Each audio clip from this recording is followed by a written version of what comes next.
the cold Whirlpool, and Kylie's going to tell us about the mechanics behind it a little bit. So you want to make sure it's plugged in, of course. The handle in the back, I don't know if you can just see that back here, this handle is going to raise the whole thing up or down. This little switch on top is going to turn it on or off. And then we have this little thing here that spins. That's going to change the pressure of the jet that's coming out. If you turn it all the way down to where there's no pressure, water's going to come out of here. So make sure you have that in the tank. And then you can also move this side to side if it's too much for them to have it directly near their body part.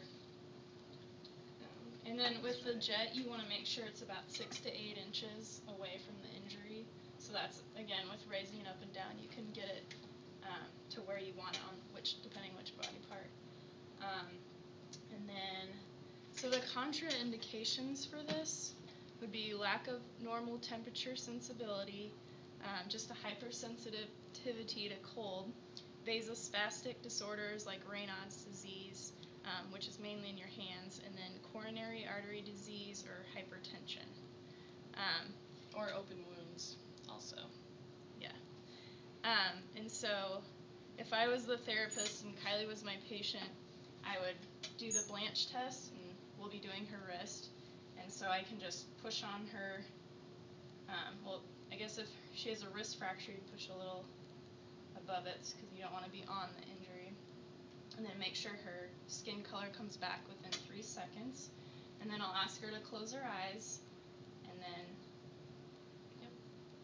And so she can feel that with her eyes closed. And then we want to make sure that's plugged in.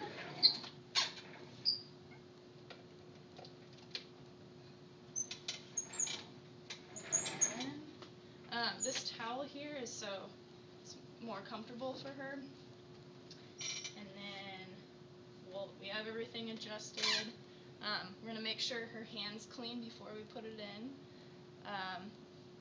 Checking the equipment. Her body mechanics and my body mechanics are good. You want to make sure you check the temperature of the water and that there's no ice left in there. Make sure it's all melted. Good call. And that the temperature's right there. And then the water is generally about 10 to 16 degrees Celsius. And then 20 minutes, I believe. I think 20 minutes is a good answer.